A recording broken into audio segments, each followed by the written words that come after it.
Le monde ne tourne pas rond. Avec l'insolite, Geoffrey vous le prouve. Faut que je vous partage mon quotidien. Hier, je zappe et je tombe sur la villa des cœurs brisés.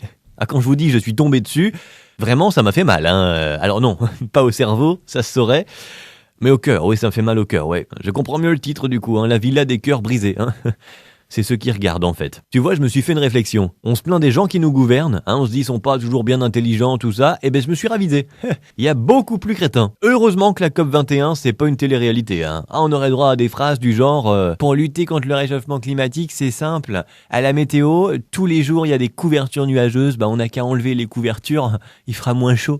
Voilà, non, réfléchis pas trop, te force pas, t'es pas équipé pour, voilà. Dans la villa des cœurs brisés, il s'est passé quelque chose, je vous raconte. Rien ne va plus pour Martika. Oui, c'est un nom de lapin, mais non, c'est une fille, là. Enfin, je crois. Elle est d'abord tombée sous le charme de Stéphane. Avec Stéphane, c'était fort. C'est comme ceinture. Mais très vite, hélas, Stéphane l'a repoussée. Alors elle s'est rapprochée de Romain pour se venger. Et là, que s'est-il donc passé, Eh bien, les deux garçons l'ont tous les deux traité de girouette.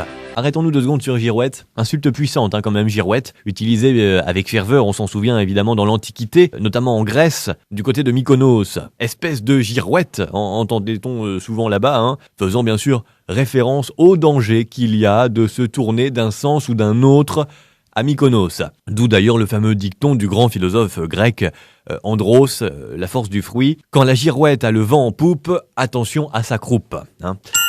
Voilà, fin de la parenthèse, ça n'a rien à voir avec la villa des cœurs brisés, si ce n'est que je me suis dit quand même en regardant cette émission, tout le monde n'est pas obligé de se reproduire. À 2 déjà, même tout seul, non, se reproduire tout seul, on appelle ça la parthénogénèse, c'est quand on prend des bouts de cellules de quelqu'un pour faire quelqu'un d'autre.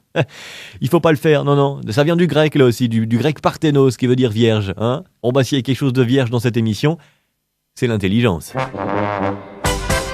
Retrouvez cette histoire et d'autres sur la page Facebook L'insolite de Geoffrey.